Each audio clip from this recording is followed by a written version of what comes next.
Olá, a paz do Senhor. Que bom! Hoje nós já estamos na lição de número 9, onde nós vamos falar sobre vivendo o fervor espiritual. E o texto que foi tomado por base está na carta do apóstolo Paulo, em Efésios, capítulo 5, do versículo 15 ao 20. Antes de nós entrarmos aqui na nossa lição, eu quero agradecer o carinho de todos os irmãos, de todas as irmãs, por estarem aqui no meu canal semanalmente. Que Deus, na pessoa de Jesus Cristo, continue te abençoando, te dando graça e sabedoria, porque é isso que nós precisamos da parte de Deus, graça e sabedoria, para que Ele continue nos sustentando e que nós possamos crescer no conhecimento do nosso Senhor e Salvador Jesus Cristo. E hoje eu não pude gravar a minha aula. Aconteceu alguns imprevistos, eu não pude gravar a minha aula, pessoalmente, e eu não pude deixar, de deixar meu comentário aqui da Escola Bíblica Dominical. Eu sei que muitos irmãos já estão acostumados com a minha aula semanalmente, mas esta semana, infelizmente, espero que você não fique triste com isso, porque é muito melhor a gente ver a pessoa falando, mesmo que não seja presencialmente, mas a gente vê a pessoa trazendo a lição, é muito melhor. Mas na próxima semana, se Deus assim nos permitir, estarei gravando a minha aula. Normalmente não é nada sério, mas fiquei impossibilitada de gravar esta aula minha. E hoje nós vamos aprender muito. Olha, eu já quero agradecer o carinho de todos os irmãos, as orações. Sou realmente carente das orações de todos os irmãos. E também tenho apresentado de uma forma singular todos os irmãos do meu canal. Claro que não dá para citar individualmente cada um dos irmãos, mas aqueles que têm me pedido ajuda em oração, tenho apresentado, sim, todos os irmãos nas minhas orações também, para que Deus continue te abençoando e o Espírito Santo te dando graça na palavra de Deus. E hoje nós vamos aprender muito, nós vamos aprender o que é fervor espiritual. Nós vamos falar se de fato nós somos espirituais ou não. Nós vamos aprender o que é ser zeloso, o que é ser devoto, quais os primeiros sintomas de que nós já estamos perdendo o fervor espiritual, o que a palavra de Deus e a oração representa em nossas vidas. Nós vamos aprender sobre a vontade de Deus e como é a forma correta de nós cultuarmos a Deus e um sinal de que nós somos fervorosos no Espírito. Então fica comigo até o final desta aula e nós vamos aprender muito da palavra de Deus. Eu confesso que eu aprendo muito quando eu estudo as lições para gravar aqui. Eu confesso que eu ganho muito e aprendo também bastante. Sabe quando temos o desejo de comer algo, de estarmos com alguém, e tudo isso nos causa prazer e satisfação, e podemos fazer isso por horas que não nos enfada. O desejo pelas coisas de Deus deve ser maior ainda. É muito triste quando percebemos que o desejo pela oração está sendo perdida em nossas vidas. Este desejo já está se esvaindo e já não temos mais aquela alegria, aquela satisfação e aquele desejo de estarmos na oração. E a oração é a única forma de falarmos com Deus, de nos relacionarmos com Ele. Perdemos o prazer pela palavra de Deus. Não sentimos prazer mais na meditação e muito menos em ouvir a palavra de Deus. Não jejuamos mais e nem reverenciamos mais as coisas espirituais. A isso nós damos o nome de frieza espiritual. Tem milhares de pessoas que estão dentro da igreja, saem de suas casas e vão para a igreja local para adorar, mas já perderam o fervor espiritual, já estão vivendo a frieza espiritual na sua vida e ainda não perceberam. E esta frieza, diz o nosso comentarista, ele paralisa as pessoas. A vida espiritual, ela perde a vivacidade e a vida moral entra em degeneração. Quando nós olhamos para um cristão que está corrompendo a sua vida moral, você pode ter certeza que ela já se afastou da palavra de Deus, ela já se afastou do seu momento de oração, ela já deixou de jejuar, ela já deixou de buscar a presença do Espírito Santo. Quando desejo as coisas de Deus, quando desejo agradar a Deus e conhecer sua vontade, aí há fervor espiritual. E é sobre este fervor espiritual que nós vamos falar hoje. Aprenderemos hoje a diferença entre ser cheio do Espírito Santo e batismo no Espírito Santo. Muitas pessoas confundem ser cheios do Espírito Santo e ser batizados no Espírito Santo. E ser cheio do Espírito Santo, vivendo uma vida fervorosa diante de Deus e das pessoas. Nem sempre muito barulho é sinal de que estamos cheios do Espírito Santo. No tópico 1, nós vamos falar sobre a importância da devoção pela palavra e oração. No ponto 1, devoção. O que é devoção? Devoção é ser zeloso, dedicado. Fervoroso é ser devoto, zeloso, dedicado. E fervor é a entrega do crente. É quando nós depositamos entusiasmos nos nossos atos. O fervor cristão é o resultado de uma íntima comunhão com Deus através da oração, através da leitura da palavra de Deus e através dos jejuns. Paulo, quando escreveu aos Romanos, disse a eles, abre aspas, nunca lhes falte o zelo. Sejam fervorosos no espírito. Isto é, disciplina pessoal com o poder do Espírito Santo. Somente por intermédio do Espírito Santo podemos ser fervorosos.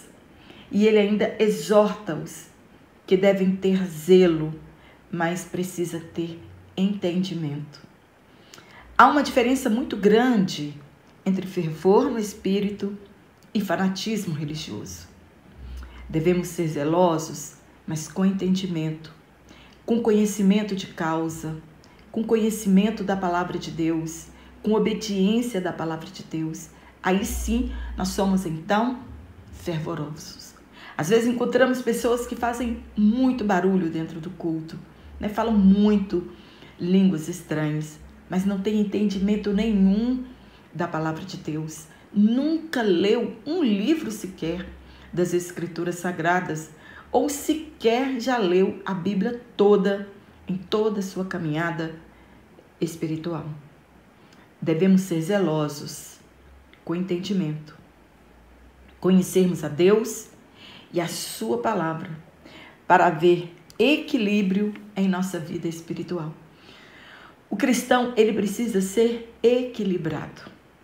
Fervor não é quem mais grita em uma oração ou em um culto, ou quem fala mais língua estranha. Fervor é quem mais se rende ao Espírito Santo, quem se entrega, quem obedece, quem busca a vontade de Deus. Uma vida fervorosa não é somente quando tudo está bem. Nas adversidades também nós precisamos ter o fervor espiritual. Nas perseguições, nas lutas diárias. Pedro e João foram presos depois que um coxo foi curado. E eles anunciavam o evangelho no templo para a multidão. E no dia seguinte, eles foram interrogados pelas autoridades religiosas, pelo sumo sacerdote, e Pedro, cheio do Espírito Santo. Começou a pregar para eles. A prisão, ela não foi capaz de entristecê-los e se esvaziarem do Espírito Santo. Depois foram soltos e com os demais apóstolos eles oraram a Deus. E sabe o que eles pediram? Coragem, ousadia. E aquele lugar tremeu. E diz a palavra de Deus, e todos foram cheios do Espírito Santo. Estevão foi cheio do Espírito Santo no dia do seu apedrejamento. Paulo e Barnabé foram expulsos de Antioquia da Pisídia, sacudiram o pó de seus pés em sinal de protesto, partiram para Icônio e a Escritura diz que eles continuaram cheios de alegria e cheios do Espírito Santo. Mas tudo isso torna-se eficaz quando acompanhado de humildade, de santificação, de prudência e de sabedoria. Não adianta ter fervor espiritual e nós não termos todas estas virtudes, não produzirmos o fruto do Espírito. Fervor espiritual é olhar em volta para não tropeçar e significa andar como sábio, compreendendo a vontade de Deus. E quando nós compreendemos a vontade de Deus, isso evita que tropecemos ao longo da nossa caminhada. E aqui neste texto, Paulo nos dá 3 formas práticas de viver com sabedoria. Primeiro, aproveitar ao máximo cada oportunidade. Segundo, compreender a vontade de Deus. Terceiro, ser cheio do Espírito Santo. Nós falaremos sobre todas elas durante esta lição. E estas práticas, elas não podem se tornar motivo de exibição.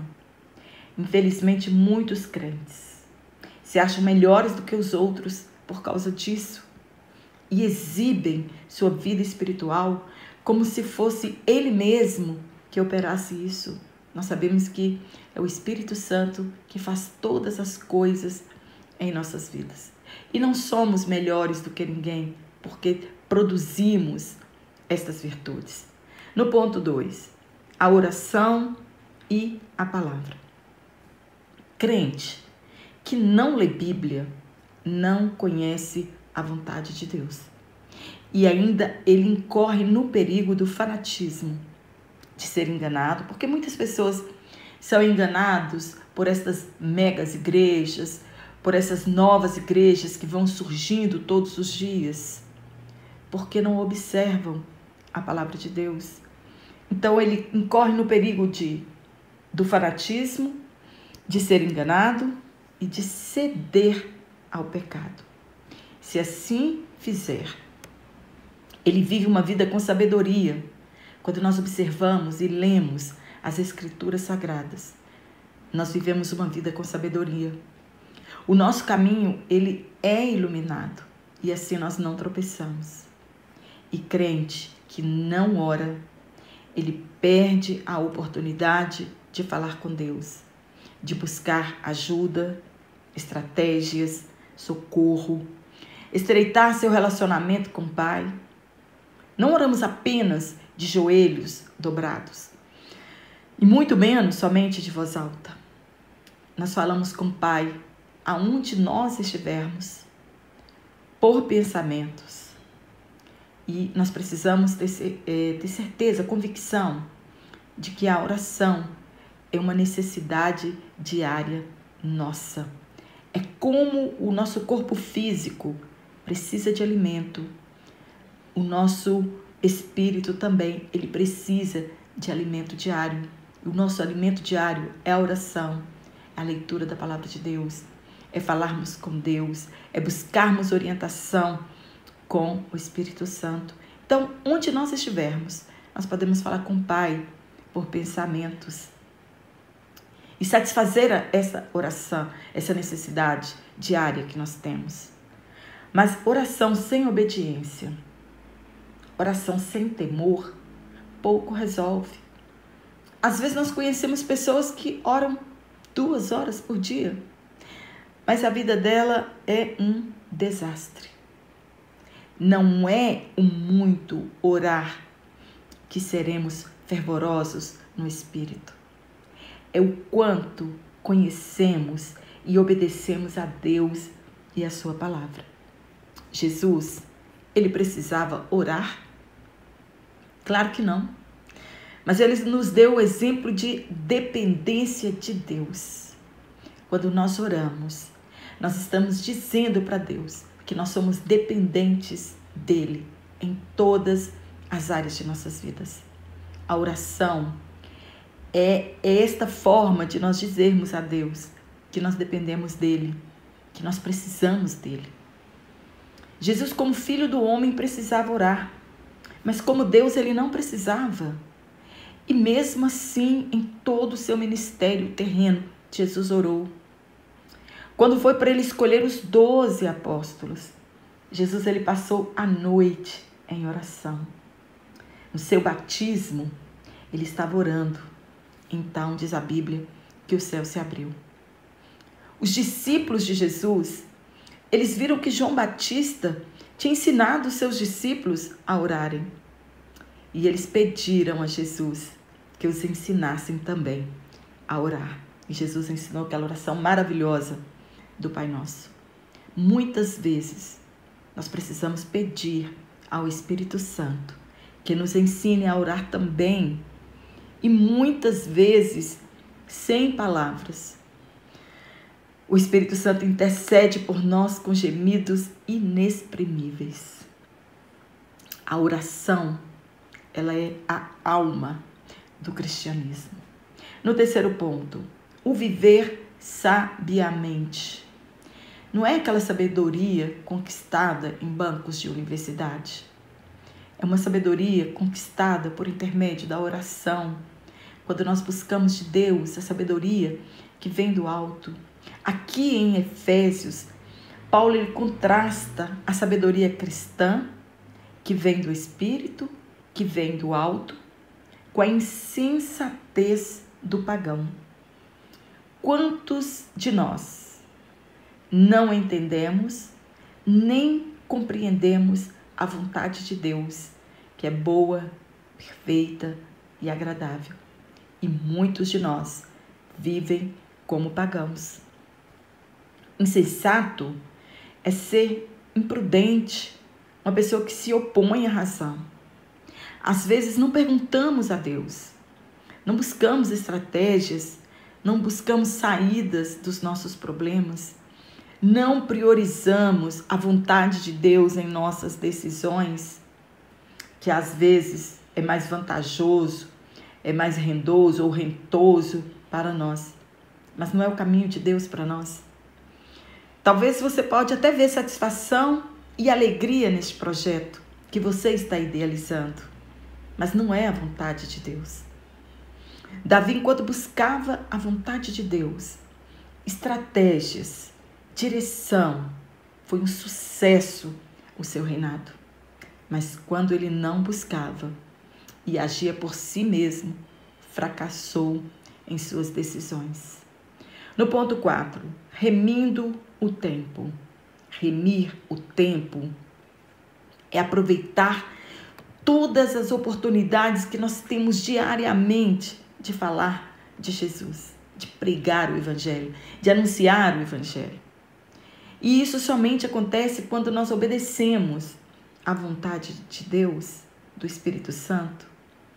Muitas das vezes nós desperdiçamos tempo, energia e talento naquilo que não é a vontade de Deus. Devemos entender que as oportunidades perdidas não podem ser recuperadas.